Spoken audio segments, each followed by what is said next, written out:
You are.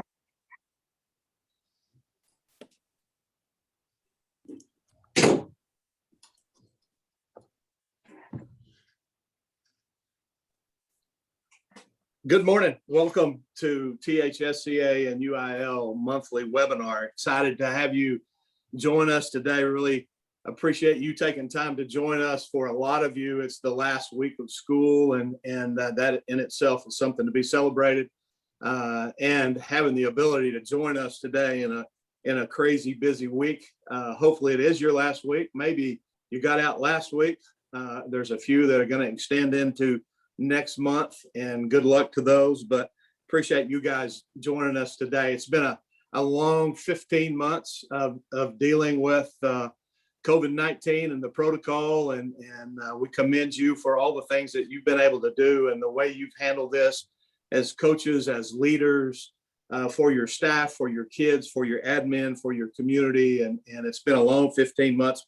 We've had some great guidance, but we appreciate you and what you've been able to do. And so taking that into consideration, I want you to think about getting some rest. I think mental health is going to be really, really important, and not only for your kids, but for you and your staff, and get away from it for a little bit. And try to figure out some time to get some rest during the middle of the summer. I think it'll be well served. I think it's something that you need to think about. Summer strength and conditioning is starting soon. As you know, UIL lifted the dead date, so there's no dead date, but I encourage you to have dead dates over the 4th of July. I encourage you to maybe not come back to summer strength and conditioning a week after school is out. Maybe you extend that to 2 weeks. Take some time over 4th of July. And again, there's no dead dates as UIL waived that, but we would like for you to create a dead date to come to coaching school and be able to give your kids off some time there too. I think it'll be well served.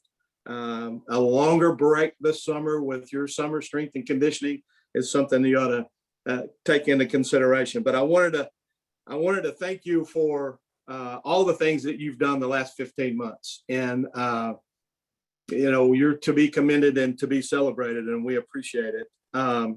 We've got several things that we want to talk about. Glenn and I are going to take care of you up front. We're joined today by Dr. Broddup and Dr. Elza, and excited to have our UIL partnership going in this monthly webinar, and we'll kick it over to them here in just a little bit. I just encourage you to think about that mental health, think about creating your own dead date to come to coaching school. This year, we're going to have 12 lectures in every sport that UIL provides, and we've got some great things that are fixing to take place.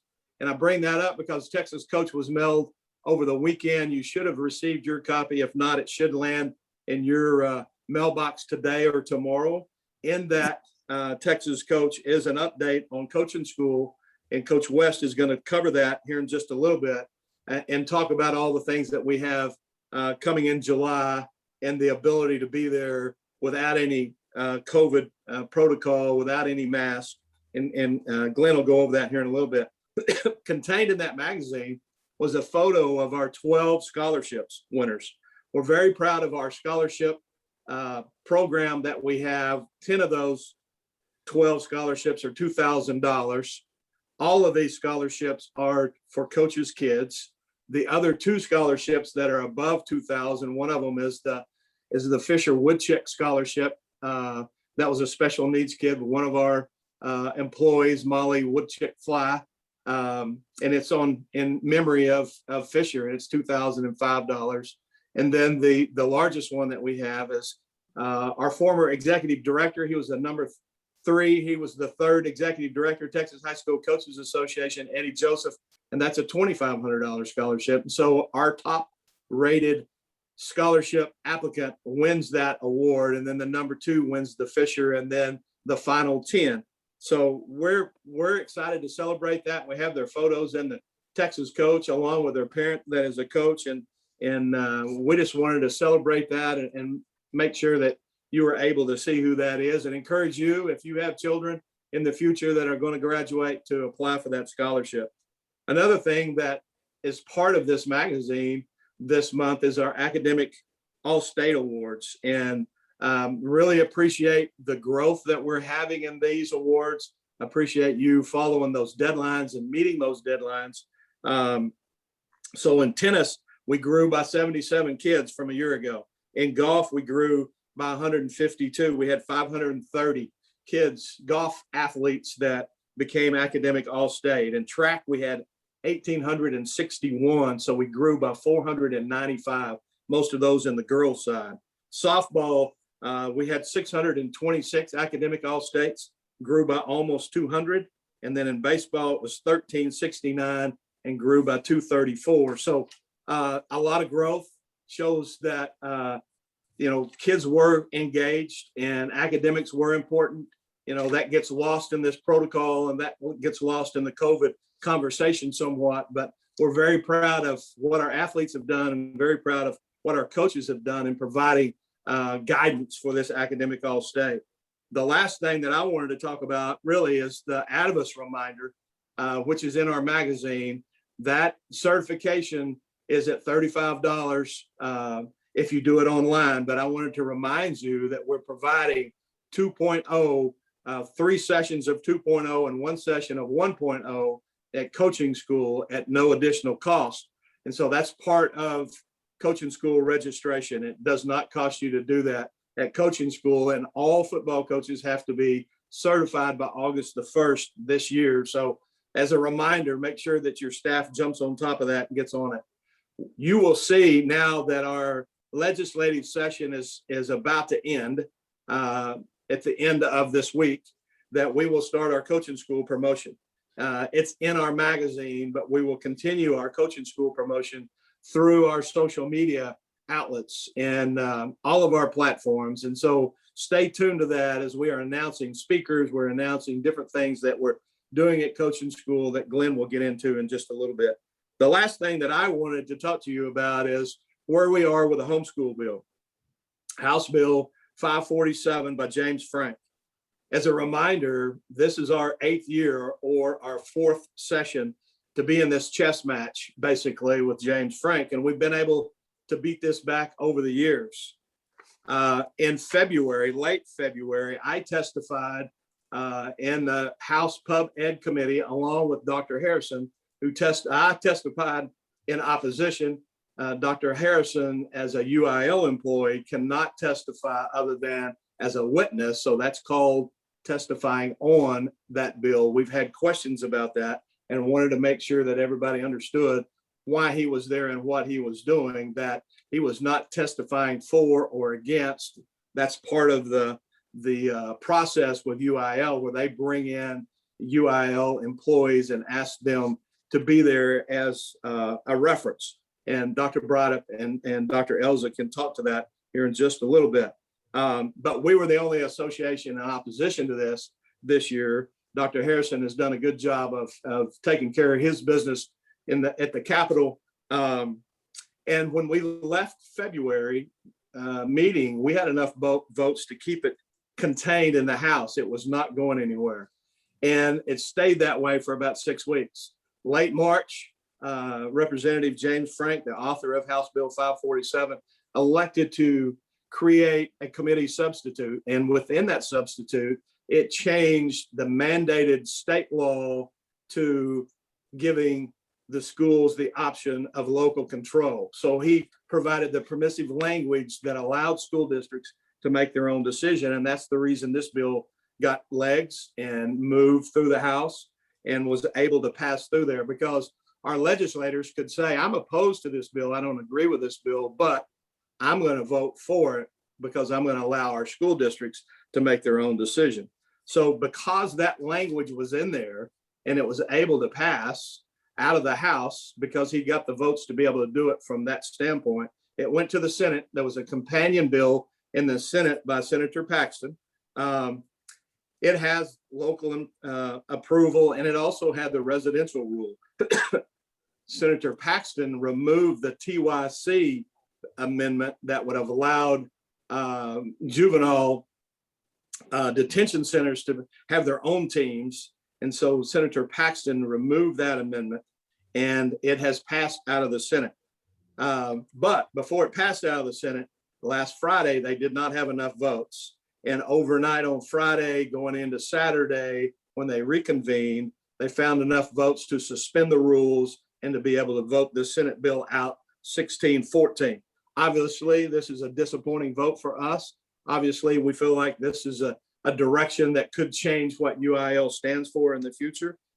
This is not final yet. There's still some steps they've got to take this week, and we're looking to see if there's any other chess matches that can be played in opposition to this bill, but it looks like this bill is probably going to pass. If it does, we will update you next week, but the thing that you can still do is communicate with your superintendent and communicate with your school board and use the talking points that we have provided you as you talk to your senator and representative. Use those same talking points to try to convince your school board, your trustees, and your superintendent not to allow the homeschool bill to be unified in your school district.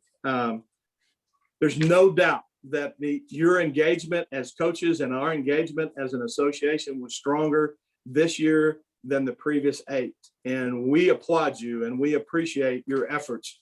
Glenn and I made numerous calls to multiple people, multiple times, asking you to contact your senator or your representative, and you did it, and you made a difference. And the difference is this is not a state mandated bill.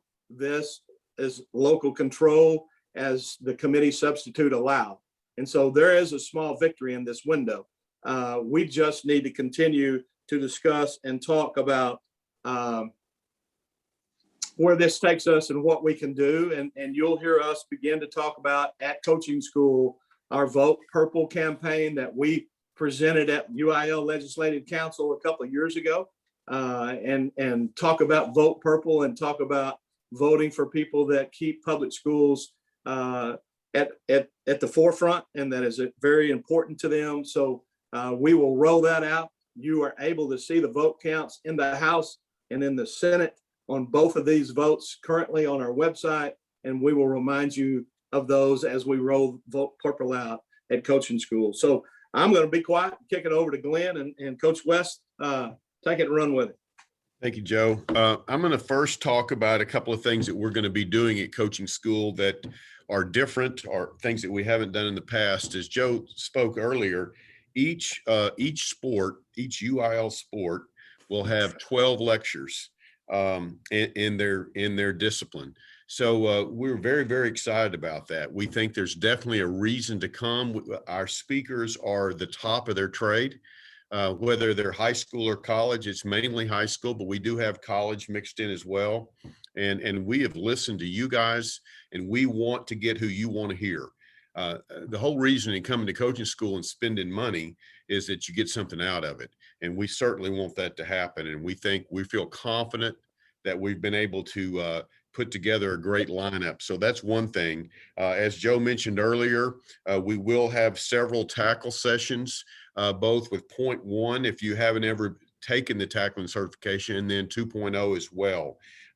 One of the things to remind you about, you won't be able to do what you've done in the past, or what we did last time, where you went and got a card and you know, we stood in line and we almost all died over all that, all the chaos that it brought. So we're going to do that this time so you have to register. You need to go on Member Suites and go ahead and register now, or register before you come, so that we can make that happen. That's the signups. We're going to do it that way versus doing it there in registration. So please take care of that early. If you have a certification you need, like Joe said earlier, it will not cost you anything. We recommend it. We have plenty of space. We want you to sign up and get it done. Very important. A new area that we're going to spend more time in than we've done before, we're going to have demos. We're going to have volleyball, basketball demos in the exhibit hall, and we're going to have football demos in the exhibit hall.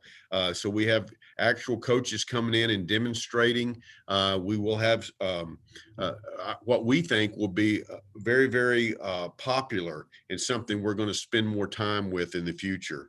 With that as well, we're going to have 6 different panels. We're going to have we've always had this Division I, NCAA Division I Texas panel. At the same time that's going on, we're going to have women in sports going on right beside it. And so that's going to be something that we feel like is going to be very popular. We're going to have our diversity panel that we had last year. That will be coming back again. So we're having that as well. And we're also going to have the Lone Star Conference is going to have their football coaches in a panel discussion also.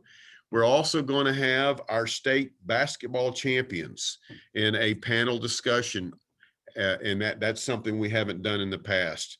And we're going to have our state volleyball champions in a panel discussion that we haven't had in the past. So we're very excited about these areas. We're actually having 6 different areas of panel discussion. Hotel deadlines are July 1st. We've got a big pickup so far. Our hotels are at 80% occupancy right now. So we're very excited about how that's going. But just to let you know, that will be until July 1st. And all details are in your May magazine, as Joe talked about earlier. So please go to that magazine as soon as you get it and make sure that you take care of it. A couple of housekeeping things that I want to talk about with coaching school are transfers of refunds. You must submit this to us by July 1st. So if you have a coach that is left, or you somebody coming in and you want to transfer those funds, you'll be able to do that, but you need to do it by the 1st of July. We will not accept transfers on site this year. So we'll let you know that ahead of time. I mean, that could cause some heartburn to some of you if you don't know about this. Make sure that you understand it's just not going to be possible. We will not accept transfers on site this year. But we will give you, we'll have a plan to give all of our registration attendees early access so that they can get into these UIL THSCA events and courses. And we need to make sure that we do that and we have proper group in there at a time. We don't overcrowd a room. So very important to us. If you know you have a coach that's paid and he is no longer on your staff, but you haven't hired a new coach yet, just let us know by July 1st that you have an opening there. We don't know who that person is yet. And if you'll do that, so we can turn that payment into a credit, and that credit will go to your school, and then you can fill that in later. So that's an answer. If you say, well, July 1st doesn't work for me because I haven't hired anybody yet, just let us know that, and we'll be able to apply credit towards you. So I hope I haven't made it more confusing to you. I hope you understand. We're trying to get as much information out to you as possible and get you ready for that. One other thing I want to talk about, we've had our ROC mentoring program has kicked off this year. We had 19 in the pilot program. Texas A&M and the University of Texas, along with the Dallas Cowboys, have been a part of that for us. It's been highly successful. And now we're going to kick it off for you. We're going to be able to go into each region and we're going to be able to have nominees. So here's the thing. If you have a young coach 1st through 5th year, and you feel like they are going to be a rock star, they're somebody that one day will be a great head coach, be a leader in your school, somebody that you want to make sure stays in this business, please nominate them to be in the ROC program. This is a very diverse group in intentional. It's diverse as far as race, diverse as far as sport. We want to make sure that this is not a football coaches ROC program, although there will be football coaches in it for sure.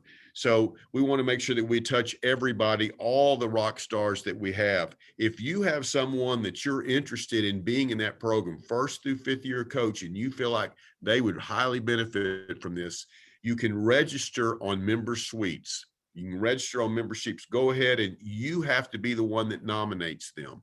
So make sure that you do that. A second point that's probably as important, or if not more important, if you have a desire to be a mentor, and that means that right now you're an AD, you don't coach, or you're a superintendent, a principal, or a coach in any way, shape, or form, and you have your heart's desire to mentor young coaches, you as well can sign up on member suites. go to Member Suites and sign up as a mentor. Joe and I need those names because this group is going to grow. It started at 19. This year, we're going to be close to 60. We see that going to 100 mentors. And when we have 100 mentors and 100 mentees, that's going to be quite a task. And so for us to do that and do that well, we need you to sign up, and we'll do that through Member Suites. Coach, that's what I had today. I hope that I covered it. If I didn't, take over. No, Glenn, that's good, and I appreciate it. Thank you very much. It's time to flip this over to Dr. Broddick and Dr. Elza to update us, and I appreciate, Charles, you being on here today, and I'm going to kick it to you and let you take it and run with it. Thank you. Thank you, Coach Martin. I just got to say, wow, you guys got it going on. There's a lot happening, and it's exciting. Listening to Glenn there talk about coaching school, it's going to be dynamic. I've read the previous magazine and talked about the list of speakers. I know you have more details in the latest magazine, but anybody going to coaching school is going to get their money's worth for sure. There's plenty of opportunities to meet and greet and network, but also to learn a lot from some of the best in the business on both the boys and girls side. I'm excited about it. It'll be my 46th coaching school, Joe. I can't believe I'm that old, but time flies when you're having fun. And I'm going to tell you, I remember those days where I went with awe. In those first few years, my eyes were big. I just am excited for you guys. It's going to be fun for all of us. Our staff has a lot of assignments there, and I know Susan is doing a tremendous job getting them organized so they can deliver information and training as well. Joe, I can't do better than what you did already talking about the legislative session. You mentioned that the UIL has one hand tied behind its back as we go into things. We can't lobby. We're not allowed to lobby. We're not allowed to hire lobbyists. The University of Texas has someone who does that. They're not really interested in a whole lot of what we're doing. So we kind of have to wing it the best we can. We do serve as a resource witness on many of these bills. We can't show up unless they invite us. And Dr. Harrison has done a really good job for us in providing information and trying to walk that fine line. I'll tell you the behind the scenes, though, they know when we're in opposition to a bill. They know ones that will harm us. Listen, there were 26 bills with UIL in it.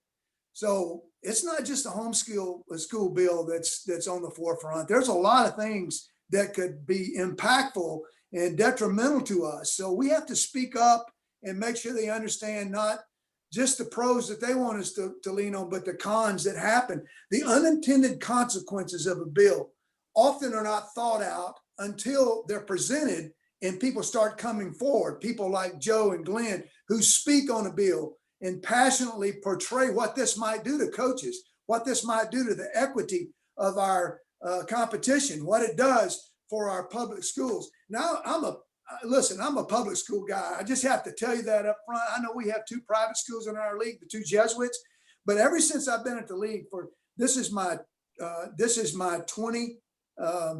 29th year and my 15th session, there's been either a private school bill or a homeschool bill on every single one. If you remember back in the early days, Joe, it was about the private schools. Everyone was fearful, not of the big schools, but of the small schools winning all the state championships is what is happening in other states. So our council back in 2000 saw fit to do something along the lines of allowing the Jesuits come in at the largest conference.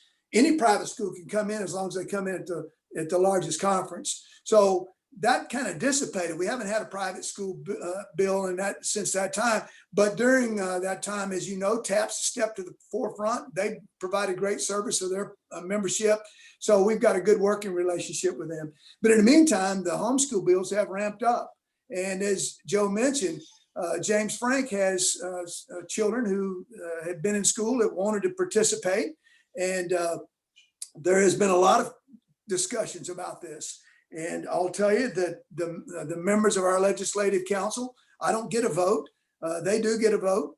They get to speak out, and they can speak on behalf of their school district anytime they want, as well as the Texas Association of Community Schools, the Texas Association of School Administrators, all those different groups who speak out. And I'll tell you that Curtis Colwell, who represents you, and David Anderson from Hillco, who represents you, have done fantastic work. behind the scenes and up front, working on all the bills, but particularly this homeschool bill. Coach Martin has it right. The bill is not passed yet. I'm telling you, it's right to it's almost like the North Shore Duncanville game a few years ago. We got to have a Hail Mary right now. We need a Hail Mary. If you ask Coach Samples, Hail Marys can sometimes be completed. That's about the only chance we have. It had a narrow margin in the House, and then it had a narrow margin in the Senate, 16-14, as he mentioned. And Glenn West has a great friend who stood up in opposition to the bill, Lois Colkhurst in the Senate. I mean, she did a fantastic job. If you haven't seen her speech, you should go and look that up. That was really good, but it passed there. So now it has to go back to the House. And the problem with that is there were some amendments tacked on in the Senate. So there are some of those House members who may say, whoa, I don't want that. It doesn't have what I wanted in there. So it passed by an narrow margin. They may not get that. So here's where Representative Frank is. He has to either agree to a conference committee, or he concurs with the additions added to the bill, which he risked it not passing in the House. So this is a week of tenuous work for him. He has to get this bill passed either using the conference committee or through another vote of the House. And then the governor, I think, is likely to sign it if it does happen. And then that's not all. The homeschool student has several hurdles to clear. First of all, the school district has to approve them and allow them to do so. That's one thing. I haven't heard from a school superintendent yet who says they are going to allow that. And also, there are all kinds of things. We have strict transfer rules. They are limited in what they can do. Here's the only thing I'm going to comment on, and I'll just say this because this has not come from anyone other than the media. They call this an equal access bill. It's not equal, folks. They don't have to go to school. They don't have to go like your students do. They don't have to show up and meet 6 or 7 teachers and get grades in 6 or 7 classes and come every day and abide by the discipline of the school and provide good decorum every day and good demeanor and attitude and act according to the school rules. They're not limited on how much they can practice during the school day. Our school's students they are limited to 1 hour during the school day, and that's it. And they can practice, a homeschool student can practice all they want. And, there's no equity in that. I'm just sorry. So it's not equal access, it's additional access for them. But that's all I'm going to say about it. I'm not talking against the bill. I'm just talking about what will happen if it does pass. There's going to be some issues with that we're going to have to deal with. So I'm just telling you here, we're going to move forward, whatever we need to do. The council will meet on June 15th. They can address this in whatever way they see fit. I would advise them not to do anything to poke a finger in the eye of the legislature. That's not good business. And I respect James Frank for fighting for what he thinks right for his own kids and for other kids. There are about 300,000 homeschool kids in the state. And just to be honest with you, many of them do not want to be part of the UIL. They like being non-governed. So you have that going. Here's the thing. I know what you're going to do as school coaches. You're going to be flexible and you're going to work hard like you always do, and you're going to make it happen. You're going to do what's best for kids wherever they come from. We've done that all along. We did it when charter schools came in. We've done it with every possible method we can to take care of business. And then we'll do what we need to do after that. I think Joe has it right in dealing with elections. You know what? You speak with your feet. You got to go to the polls and vote for the people who support public schools. That's not an advocate for anything except for who we are. We're a public school membership in addition to the 2 private schools. So I think our legislative council will have some things to say about that when we meet up. Again, there are other bills. I'm not going to dig down into those. We'll just wait and see what happens after sine die, which is May 31st. That's coming up. They got a week left. They can always have a special session. And I know Joe's hoping that doesn't happen. He spent too much time down in the Capitol, and so is Jamie Harrison. I do want to say and repeat what Coach Martin said. What a fabulous job you've done. Can you believe that we have state softball next week and state baseball the following week, and we're finished? Can you believe we even got anything done? This time last year, I was sick at my stomach that we hadn't done anything for the spring And I'm so thankful for our staff, for the work that they've done, and for every one of you who fought hard to keep the doors open and keep it alive and to be able to get football started. We started with our strength and conditioning in the summer, which really got the ball rolling. It was a test case for us to show what we could do. And I'm so proud of that. And you coaches have done a magnificent job of keeping hope alive for those kids and giving them a chance, especially those seniors who got to have a senior finish like they wanted. And the state track meet last week was just phenomenal. We set more records at regional and state than we have in a long time. I just think it just says a lot about what we got going on. I'm going to talk a little bit about the safety aspect for our athletes as we get a little closer to the end. I want to talk just a little bit about what I mentioned about the strength and conditioning. I was authorized by the council on 2 different occasions to give me authority to do what I needed to do to get things going. And they gave me that authority, and I'm proud of that, and I'm thankful for it. And in collaboration with our staff, we did some things to allow more skill work in the summer and also during the school year. I've already authorized the work through August, up to August, when we start football and volleyball, cross country and tennis. We can continue with that additional hour of skill work in the summer.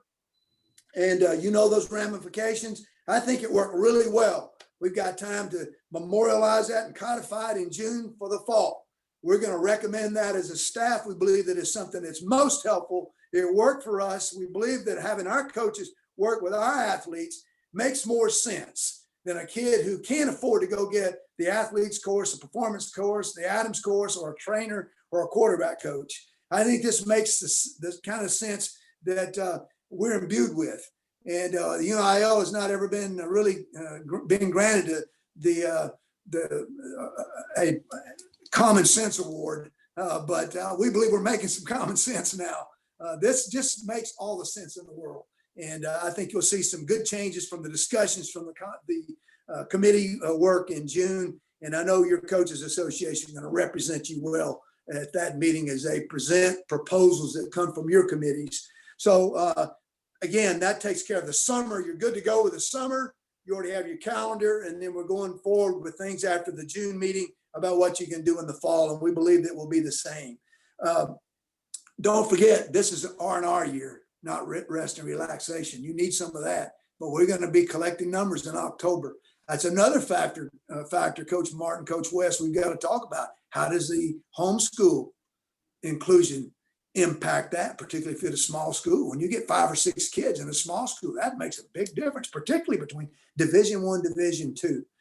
Hey, listen, I've gotten a lot of comments from basketball coaches that are complaining about us not having split conference for basketball. Let's just go back and visit that. And if there's some basketball coaches on there, you can take me to task. At the end of the day, we decided that the numbers in football were notable enough that we needed to do something to make more equitable conferences. And so we did the split conference. This has gone on from the time we added 3 teams in the playoffs to 4 teams in the playoffs, but just splitting that division without having 12 conferences, we had the districts together, and then we've had split conference and everything except 6A. It's worked for football. Why? Because travel's limited to Friday or Saturday when you're playing. Some of you play on Thursday, but it didn't have the double round robin ramifications as basketball has, or volleyball, or soccer, or baseball, or softball. So superintendents were in favor of doing that for football because numbers do matter in football. If you do your research, you can see that the large schools were able to dominate at a more higher level because of the numbers game. It doesn't bear itself out in basketball. It just doesn't. If you look at the recent state championships, many of them are the smallest in their conferences. So that's why we haven't done it for basketball or the other team sports. I know they keep getting that. And I told the coach the other day, I was kind of frustrated with him. I said, listen, you want to be like football? We can make it just like football. You get 1 game a week. And I bet you can get superintendents to vote for that. Now, that's not best for basketball, is it? Even you football coaches would agree it's not. Every sport's different. They have their own ideas and their own ramifications, and they have different rules for different reasons. And we have to understand that. So we're not all alike, and everyone's treated fairly, more so than ever in our history. I think Glenn and Joe will tell you that it is more fair for sports that back in the 50s and 60s and in the 70s when I started coaching, it wasn't fair. Football got all the breaks. There weren't many sports besides that. I mean, really, baseball didn't come into play in 1951, and it wasn't in every school. Even in that time, some of you guys don't remember conferences, but at that time, 4A was the largest. 2A, 1A, and Conference B didn't play to anything but a regional championship in football in Conference B. And in baseball, you didn't go. You played a Baptistry game and a regional game, and that was it. So I think we have it so much better today. I wish I need a session, Joe. You need to give me a session to talk about the legends of the game and talk about the things we had to deal with back in the day, painting the field and cleaning the field house and the latrines and all that kind of stuff that a lot of our coaches don't experience today. You're missing something if you didn't have to do that, by the way. Absolutely. But I just think that let's know why and let's talk about what's best for the game. And if it's something we can do, let's do it. Let's make a proposal. Let's go forward. Work through your committees. The system works. And I don't make the decisions, and Susan doesn't get to make the decisions. We take these through our council, and we make recommendations. We certainly do that. But we use research based on what we're hearing from our constituencies, from our associations, and we take that with a lot of fervor and believe that that's what's best. So just want you to understand where we're coming from. You talked about rock and all that. I am very concerned, Coach Martin. I'm glad you're doing this because we have a lot of coaches that are getting into the coaching industry that never had a course in college in coaching. Dr. Els and I are both teaching courses at A&M, master's level courses, so that coaches can get master's degree. But many of them tell me that I didn't have any of these courses. I'm teaching a course on ethics ethics in coaching sports. And I use a lot of things that we experience in some of our SEC hearings and a lot of the issues that we face on a daily basis in coaching. And I find that many of our coaches haven't been equipped at their in their four-year colleges. Tarleton State, I think, is the last of the group that have a coaching degree. And I may be wrong on that, but we need this kind of educational material, Coach Martin. I just believe that it's going to be helpful to them as they grow into coaching. We pledge our support to help you guys any way we can because we think this is the future. That's why, as you know, I was so adamant that we needed to start a coaching certification because I don't believe our coaches were getting credit for what they were doing. I tell you what, if you go to coaching school and sit in a couple of lectures, you ought to get credit for that. I believe that. Not just the tackling certification, which I think is fabulous. And I'll tell you what I think it is. Coach Martin got inducted into the Texas High School Football Hall of Fame on May 1st. It was a fabulous night. He had a room full of people there supporting him, former players and coaches and staff. But it was highlighted by his words. His relationship with his Lord and Savior Jesus Christ just caught me that I don't spend enough time talking about that. But he also said this: football's not out of the woods yet. We're doing some things. We're doing some great things, but the safety aspect got pushed aside because of the pandemic. The critics will be back, folks. Your board of directors are well aware of that. Your leadership's well aware of that. We've got to continue to push forward with more health and safety. In a meeting that I had with Charlotte Jones and the Dallas Cowboys, I invited Glenn and Joe to attend, and they got to see what we were trying to do on a national level. My job is try to make sure all the other states are passionate about this as we are in Texas. We know they're not, but we have to make sure they're able to play football as well, because as their states diminish in numbers, then they start putting their eyes directly on us. They've been after Texas, the critics have, for a long time. But we've got to keep the other states propped up, because if they're not viable, we can lose the game faster than you can think. No one's ever going to cancel football in Texas. We know that. No one's ever going to do that. But man, the numbers can be harmed significantly when parents read critical articles and watch on ESPN the horrible things, documentaries that they put on, those aren't refuted by anyone. The only ones that can do that are us with facts. And what Joe's doing with Charlotte and the Cowboys, and what we're doing with the Cowboys and the NFL and Troy Vincent, the Players Association behind that, we're trying to save the game across the nation.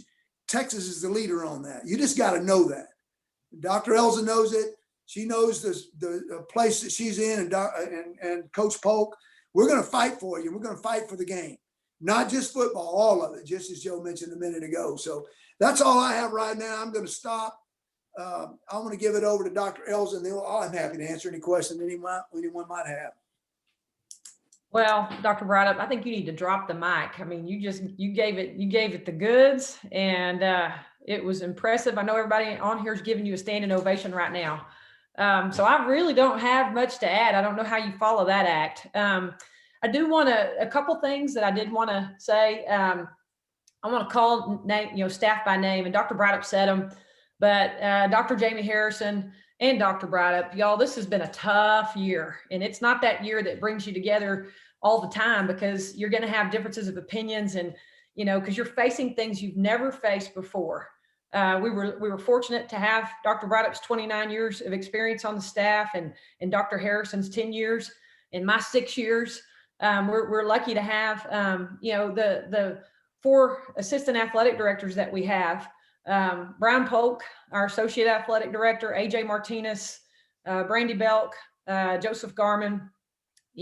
Guys, y'all know they serve you in a great way. And we trudged through this year, and it is, like Dr. Braddock said, we're about to get to raise our hands in victory. I had my Coach magazine out actually this morning, and there's an article in there called The Aftermath that talks about the Johnson City team and their record. And when baseball got wiped out last year, they were about to have the most historical season they'd ever had. And when you go through, what we just went through, and you now have gone through the sports as we finish, soccer, track, golf, tennis, softball, and baseball that did not get to finish their seasons last year. All of them have been special. These last ones are even more special, because you're talking to the parents that their seniors, they had a son or a daughter that was a sophomore, but they had a senior last year that didn't get to play. And you're up close and personal with those coaches and them sharing those stories of heartbreak. And, we can't get it back.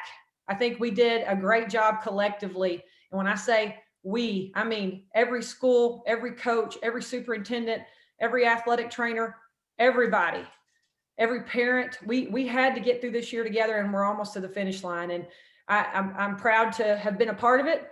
I'm proud to work with Dr. Braddock and his strong leadership, and Dr. Harrison, and I'm proud to work with our staff. Joe and Glenn, y'all have heard me say it a million times. What y'all do for this profession is irreplaceable. This getting on here and talking to these 100 folks today was important to us, and it's important to us each month that we have these platforms to do this, and we appreciate it. Dr. Braddock covered everything that I was going to cover, every single thing. The only thing I want to remind you is we're going to send a reminder about your Atavis. I know you're getting emails from them, but you're also going to get one from us. That's going to sneak up on you guys. And our CCP, don't forget, you get those at coaching school. Joe will have an online version plus an in-person version. TGCA will obviously have the in-person versions starting with their satellite clinics. We're glad for that partnership. It makes coaches better. It makes the profession better.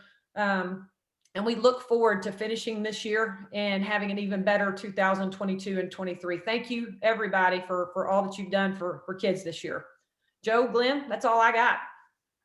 Thanks, Susan. Dr. Braddock, I appreciate you being on here today, and I really appreciate the history that you provided today.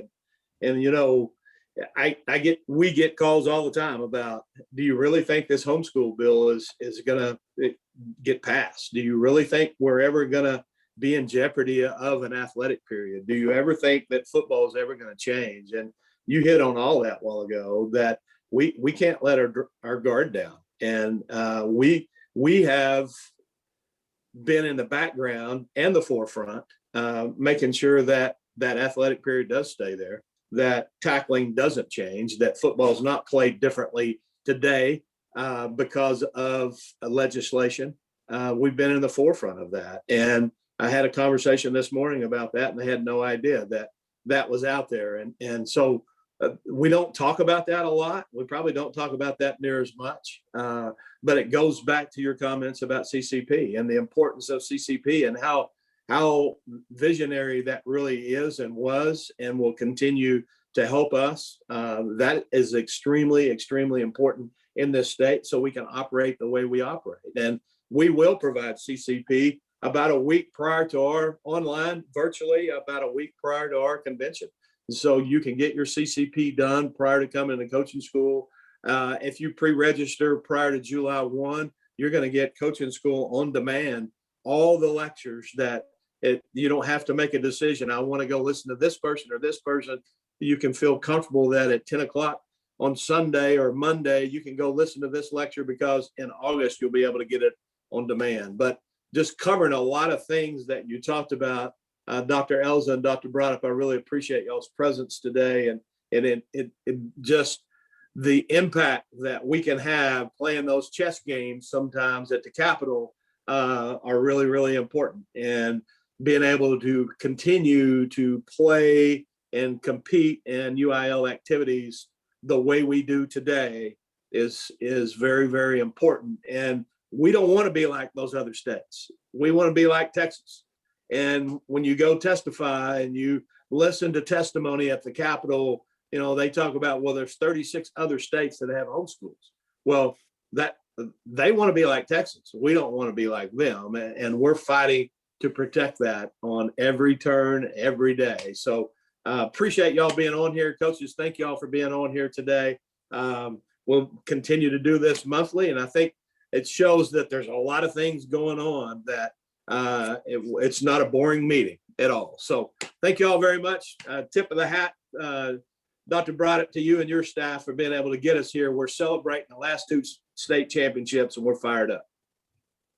Thank y'all. Have a good day. Right.